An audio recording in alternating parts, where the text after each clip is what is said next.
Salut, moi c'est Mabel et vous êtes sur la chaîne de décryptage de l'actualité politique. Cette semaine, nous allons au Burkina Faso. Ensuite, nous irons au Tchad pour visiter le seul et unique Sucé Masra, Premier ministre de la Transition. Et enfin, nous allons finir en France pour suivre l'actualité de la semaine. Bien, nous voilà au Burkina Faso, pays des hommes intègres qui partagent ses frontières avec le Togo, le Mali et le Niger. Vous savez, depuis quelque temps, on nous parle de la démographie africaine.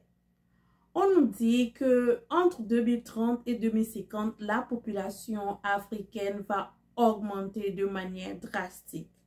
Ça va exploser en nombre de population en Afrique.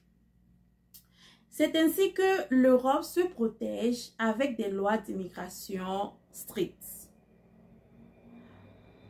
Pas très longtemps, le président tunisien a rencontré la première ministre italienne où ils ont parlé de l'immigration.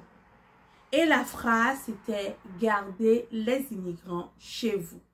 Quand elle dit « Gardez les immigrants chez vous », d'abord, elle parle des immigrants qui viennent du sud du Sahara, des pays qui sont plus comme le Tchad, le Mali, le Burkina Faso, le Togo, les pays qui ne sont pas maghrébins, comme on dit, puisqu'il y a le Maghreb et les autres. C'est ça un peu l'Afrique. Donc, quand elle dit gardez les immigrants chez vous, elle parle des populations au sud du Sahara. Mais elle non plus n'a pas tellement tort, puisque l'année dernière, les Tunisiens qui sont sur le continent africain ont violenté les populations du sud du Sahara, les a essayé de l'expulser et le président tunisien a utilisé des mots très forts que certains ont même qualifiés de racisme. Donc, c'est ce qu'on nous a dit que cette population va exploser. C'est pour ça qu'on fait tout ça pour empêcher l'immigration.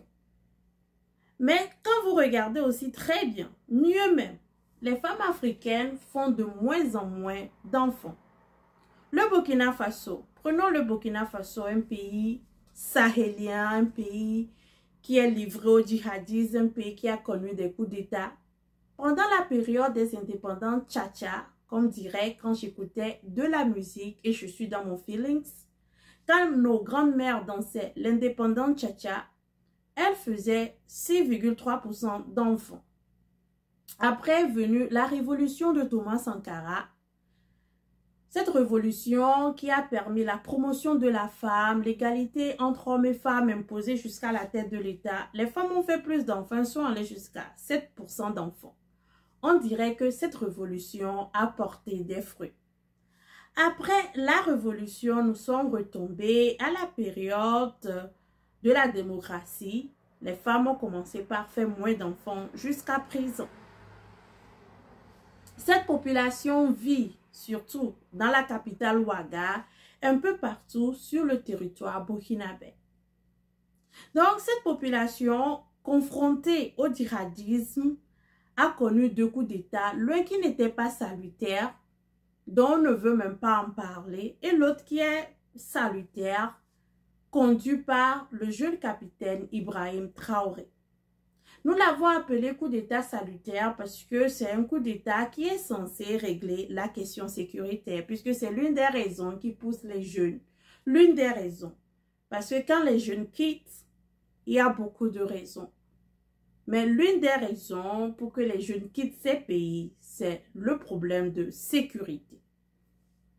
Donc, arrivé au pouvoir, il a déclaré qu'il allait ramener la paix et la sécurité au Burkina Faso. Mais avec ça, avec son arrivée, nous avons vu la suspension des médias internationaux. Déjà en juillet 2023, certaines radios ont été suspendues pour avoir déclaré que 40% du territoire est occupé par des djihadistes, que les jeunes qui ont amené les jeunes à s'engager dans l'armée n'étaient pas bien entraînés et n'étaient pas vraiment des volontaires. Eh bien, après cette déclaration, les correspondants ont été expulsés du pays et ces radios enfermées. Eh bien, cette année, ce n'est plus autour des radios, même les télés y sont passés. Après cette information que un village a été attaqué par l'armée régulière qui est censée protéger la population, il y a eu plus de 200 morts, dont des enfants tous enterrés dans les fosses communes. Les autorités burkinabées n'ont pas fait de déclarations officielles, ils ont juste suspendu ces médias. On ne sait pas ce qui s'est vraiment passé dans ce village, mais ce que nous savons, c'est que après la déclaration de ces journalistes qui ont été expulsés, les autorités de la transition ont reconnu après que 40% du territoire est, même pas si ce n'est pas sous contrôle des djihadistes, est quand même en guerre. Donc, ils n'ont pas le contrôle de la totalité du territoire burkinabé. Et quand il est arrivé au moment de parler de ceux qui s'enrôlent dans l'armée volontaire pour défendre la patrie, eh bien, on a vu aussi par des témoignages ici et là que certains sont enrôlés de force quand tu veux critiquer la transition burkinabé. Eh bien, on t'amène au front et ils disent qu'ils amènent les gens au front pour que les gens puissent voir la réalité. Mais les images qui nous parviennent montrent des gens mal entraînés, des gens qui n'ont jamais fait l'armée envoyés au front. On dirait que ça ne montre pas un bon exemple de cette transition, malgré qu'ils veulent faire la bonne chose. La transition veut rappeler à certaines personnes qui critiquent la transition qu'il y a guerre. Cette guerre doit parler les médias qui ont été censurés.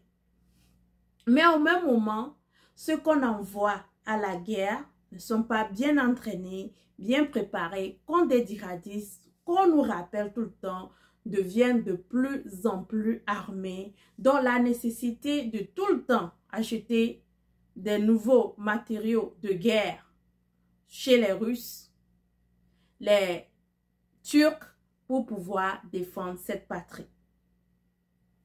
Certains me diront que en période de guerre, comme l'a dit les journalistes en 2023, eh bien, tout est fait pour protéger la population, tout est fait pour garder l'union nationale. Puisque même pendant la guerre d'Ukraine, nous avons vu les censures en France, pays de la fraternité et de l'égalité.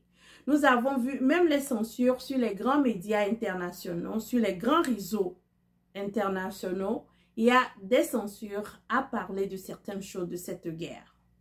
Donc les gens nous diront c'est pour garder l'unité internationale. Si on l'a fait pour l'Ukraine, pourquoi pas les Burkinabés le font pour se protéger? Mais avec le temps, si ces censures continuent, on aura l'impression que les autorités burkinabées ne veulent pas et n'acceptent pas que d'autres personnes puissent regarder de près ce qui se fait au Burkina Faso. Nous savons tous, ce n'est pas un secret de polichinelle, que si nous avons tout ce terrorisme dans le Sahel, c'est arrivé avec la destruction de la Libye. Et nous connaissons toutes les puissances qui sont parties s'attaquer à la Libye, qui a permis que les armes circulent dans le Sahel. Et nous savons aussi tous qu'ils sont revenus pour lutter contre le terrorisme et ça n'a pas marché. Et les généraux Lecointre nous dit qu'ils vont encore revenir. Mais avant qu'ils ne reviennent, est-ce que nous serons dans l'obligation de censurer tout ce qui va nous rappeler que cette guerre n'a pas commencé avec le comportement des pays africains, mais ça a commencé avec le comportement des pays de l'OTAN qui ont pensé que la meilleure idée d'aider les Libyens, c'est aller s'attaquer à leur pays pour détruire le guide de la transition. Nous nous posons beaucoup de questions sur cette guerre contre le djihadisme parce que la plupart des gens se demandent comment ces personnes savent, ces personnes s'entraînent, des gens qui ne travaillent pas se nourrissent dans le Sahel où les températures des fois avoisinent les 40 degrés. Oui, nous tous, nous nous posons certaines questions. Mais aussi avec la censure qui se passe, la censure que nous voyons un peu partout dans les pays du Sahel, le fait que les diplomates sont juste, on demande seulement aux diplomates de quitter le pays du jour au lendemain, de couper les relations avec certains pays, est aussi la meilleure manière de faire cette guerre contre le terrorisme. Parce que d'abord, les terroristes, c'est des peuples que nous connaissons. C'est des frères, c'est des sœurs, c'est des gens avec qui nous parlons et partageons les mêmes langues. Bon, chasser presque tous les médias internationaux mettra-t-il fin à cette guerre contre le terrorisme? Eh bien, nous aurons le temps d'en discuter de long et en large, puisque malgré la censure des médias internationaux, le président de la transition, Ibrahim Traoré, est ressorti pour nous dire que les vrais ennemis du Burkina Faso ne sont pas seulement les djihadistes, mais certains Burkinabés qui se cachent en Côte d'Ivoire. Et la Côte d'Ivoire aussi partage les frontières avec le Burkina Faso. Donc, c'est une guerre à plusieurs fronts, un combat contre le terrorisme, un combat contre d'autres Burkinabés qui vivent au Burkina Faso. À part si on nous dit que certains djihadistes aussi logent au Burkina, logent en Côte d'Ivoire. Nous allons suivre tout ce qui se passe au Burkina Faso, malgré que nous n'avons plus les chaînes internationales pour nous relayer les informations. Nous allons prendre les informations qui nous viennent des Burkinabés, nous allons l'analyser, faire le décryptage et nous espérons sérieusement que ces conditions ne durent pas. Que le cycle de la violence qui se passe dans le Sahel, que nous trouvons des vraies solutions, parce que les solutions que nous sommes en train d'essayer sur le terrain ne donnent pas satisfaction. C'est pour ça que le Niger, le Mali, le Burkina Faso n'arrêtent pas de dire qu'ils sont unis, qu'ils sont comme ci, qu'ils sont comme ça, parce qu'ils savent que pour le moment, la solution employée sur le terrain ne donne pas une garantie d'une paix durable, alors que les transitions sont arrivées pour la paix, à la recherche de la fin du djihadisme, d'une paix et enfin permettre aux civils de revenir au pouvoir pour lancer la machine économique. Mais chose troublante, vous savez, il y a plein d'informations sur les réseaux sociaux. Et des fois, nous sommes obligés de vérifier et vérifier encore. Mais surtout, tu vois, c'est ce que ça vient, c'est que Google nous donne comprend. On nous dit, d'après Google, que le PIB du Burkina Faso, cette année, va dépasser le PIB du Mali parce que il y a eu des réformes minières qui vont permettre la redistribution de l'exploitation des mines à d'autres compagnies. Donc, Ces transitions sont sur tous les fronts. Mais c'est normal d'être sur le front économique. Ils ont besoin d'argent pour acheter les armes. Et sans les armes, ils ne peuvent pas combattre les djihadistes qui, mystérieusement, deviennent de plus en plus armés, de plus en plus informés. En attendant d'avoir plus d'informations sur ce qui se passe vraiment sur le terrain, nous allons suivre ces informations venues des autorités burkinabées et nous espérons bientôt qu'on trouvera une meilleure solution pour lutter contre le djihadisme. Parce que jusqu'à présent, depuis 4 ans, si nous suivons l'exemple du Mali, chasser les autorités, couper les relations avec certaines autorités, n'ont pas encore ramené la paix, la sécurité dans la sous-région ouest africaine. Et bizarrement, les pays qui ont gardé les relations que nous appelons France-africaines, comme la Côte d'Ivoire, jouissent mieux même de la paix, des ponts, des terrains, de la canne, que ceux qui coupent les relations avec l'ancien colonisateur. Nous allons nous intéresser à tous les candidats. Ce n'est pas comme s'il y aura une grande surprise comme les élections sénégalaises. Nous savons tous que Kaka Déby va gagner, mais à quel pourcentage? Est-ce qu'il va se prendre 86%, 90% des voix, ou il va se juste prendre 56% des voix au premier tour? Mais il y a un candidat de l'opposition qui nous intéresse. J'en parle souvent, c'est Dr Sucé Masra. Eh bien, Dr Sucé Masra a fait une sortie qui n'a pas été vraiment appréciée dans le domaine du panafricanisme. Il a fait une sortie où il a dit que s'il gagne, il sait comment il va faire pour que l'armée tchadienne va accepter les résultats des urnes et va l'accepter comme président du Tchad. C'est une déclaration que les gens dans la communauté n'ont pas vraiment parlé, en discuté, mais au moins Sucé Masra, ou disons Docteur Sucé Masra, a reconnu que ce qu'il y a au Tchad, c'est une transition militaire, et avant la transition militaire, au Tchad, c'est les militaires qui dirigent sous le couvert d'un civil.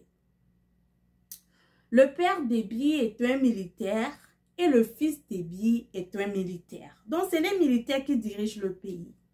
S'il gagne les élections, comme il dit qu'il va gagner, il doit trouver le moyen d'être accepté par les militaires. Il veut nous dire indirectement que si les militaires n'acceptent pas les résultats, il ne peut pas être président du Tchad. C'est un aveu pour dire que qu'est-ce qui va se passer le 6 mai si lui ne gagne pas. C'est parce que les militaires ne l'ont pas accepté. Mais au même moment, vous savez, c'est une analyse, c'est au même moment. Il peut avoir trouvé le remède pour se faire accepter par les militaires. Mais sachez que tous ces politiciens qui ont toujours les remèdes pour tout, il nous a dit en 3 mois de transition, il va aider les éducateurs, il va aider les écoles au Tchad, il va même verser son salaire pour l'éducation des autres enfants au Tchad, pour donner l'opportunité à d'autres enfants d'avoir une éducation comme lui. On ne sait pas si les 3 mois de transition, il a pu le faire. Il nous a dit aussi que quand il sera élu, en 5 ans, le Tchad sera un pays émergent. Il nous dit quand il sera élu, il sait comment il va faire la paix avec cette armée qui a tiré sur les propres vous savez, il était dans l'opposition, sur les propres militants de Sucé Masra. Et cette armée qu'on accuse d'avoir aussi tué l'opposant tout dernièrement. Donc, moi, quand ces opposants, ces politiciens qui nous promettent qu'ils peuvent tout faire, ces politiciens Superman, comme Tinubu nous l'a fait croire quand il est arrivé au Nigeria en même temps comme président, il avait toutes les solutions pour tous les problèmes. Mais aujourd'hui, regardez l'inflation au Nigeria. C'est de la même façon que je vois que Sucé Masra, qui déjà, il n'est même pas encore, on n'a même pas encore voté, il a été premier ministre comment, pour 3 mois. En 3 mois, lui, il a la solution pour tous les problèmes tchadiens. Je reconnais qu'il connaît les problèmes tchadiens. Lui-même, c'est un tchadien. Donc, c'est normal. Il a grandi au Tchad, il a fait ses études, il a fait de très bonnes études, il a eu de très bons boulots. Il sait ce qui se passe au Tchad. Mais de la façon dont il a, d'une seule façon, il trouve qu'il a la solution pour tous ces problèmes. Dès qu'il est élu, tous les problèmes des Tchadiens sont finis. Cela m'inquiète. Je ne suis pas tchadienne, mais cela m'inquiète parce que chaque fois qu'un politicien nous dit qu'il a la solution pour tous les problèmes, il n'a de solution pour aucun problème. Chaque fois qu'un politicien nous parle d'émergence, nous savons que derrière cette émergence, c'est des promesses et des dettes. Donc, je vais bien sûr le cas de Sucé Masra, nous continuerons par le suivre. Et comme il nous dit qu'il a la solution pour pouvoir prendre le pouvoir armé chez les Déby, le pouvoir politique chez les Déby est devenu président du Tchad. Nous les Togolais, comme nous sommes aussi dans le même cercle que les Tchadiens, nous aussi on a un pouvoir militaire qui au devant a mis un civil, puisque le père était un militaire qui a pris le pouvoir et qui a fait une transition civile, et le fils, le premier coup d'État qui a permis au fils d'arriver au pouvoir en 2005 a été fait par les militaires. Si Sucé Masra arrive à faire ça au Tchad, à pouvoir combiner le pouvoir militaire des Déby, le pouvoir politique des Déby, et devenu président à la place des Déby, eh bien, nous les Togolais, nous allons commencer par chercher la remède Dr Masra.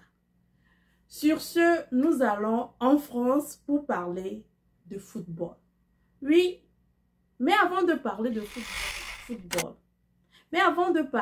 football, nous allons juste rappeler que à la dernière sortie du président français, où il s'est adressé à l'Europe, lui aussi, il a déclaré qu'il est contre la loi sur l'immigration votée en Angleterre qui permettra à ce que les demandeurs d'asile soient envoyés au Rwanda en attendant que leur dossier soit traité.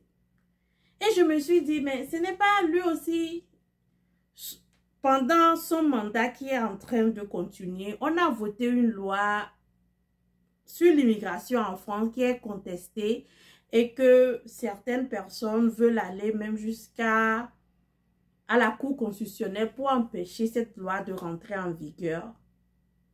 Comment lui peut faire voter des lois aussi strictes qui demandent même aux étudiants étrangers d'avoir de déposer une somme d'argent pour être sûr qu'ils vont rentrer en Afrique. Ben, c'était une loi très compliquée qui n'a pas été aimée par personne, mais qu'on a forcé. C'était un coup dur. Ben, et maintenant, il est devenu le conseiller sur l'immigration de l'Europe. Il a même parlé aussi de la rencontre de la première ministre italienne avec...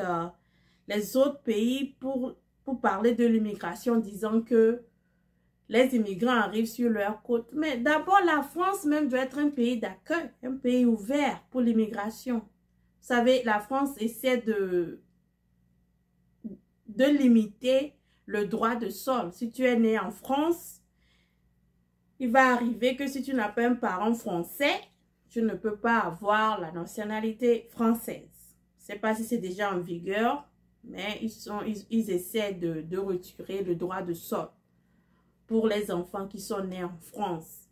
Donc, je ne sais pas pourquoi, d'un seul coup, ils s'inquiètent pour ceux qui demandent les îles en Angleterre, quand lui-même, il a pourlu là-bas. C'est comme on dit, les gens cherchent à enlever la paille dans l'œil de leurs frères sans oublier qu'ils ont la poudre dans leur œil. Donc, revenons au football. Donc, j'ai mis la photo puisque la photo m'a intéressée. C'est un match de charité pour permettre à une association sûrement pour aider une association. Mais j'ai suivi le match un peu. Et ce qui m'a intéressé, c'est que tous ces joueurs internationaux, personne n'essaie de tacler le président français, de dribbler le président français. Ça m'a étonné. Si vous prenez le joueur Adebayor Sheyi du Togo, il est connu pour ses dribbles, pour ses tacles. Même quand le président français vient très proche de lui, il ne le tacle pas, il ne le dribble pas, il le laisse faire. Là, j'ai vu, je me suis dit, ben, ça, ce n'est pas un vrai match. Prochainement, il doit y avoir un match où il n'est pas président français. Et on va voir comment ces grands joueurs internationaux vont passer à la dribble. Vous n'êtes pas intéressé de voir un vrai match avec des vrais dribbles et tout ça? Ouais, sinon ça là, c'est le président français, on lui faisait ça à la douceur, à la douceur. Adebayor, Nesta, il faut aller chaud, il faut aller chaud. Nous, on veut l'action, on veut l'action.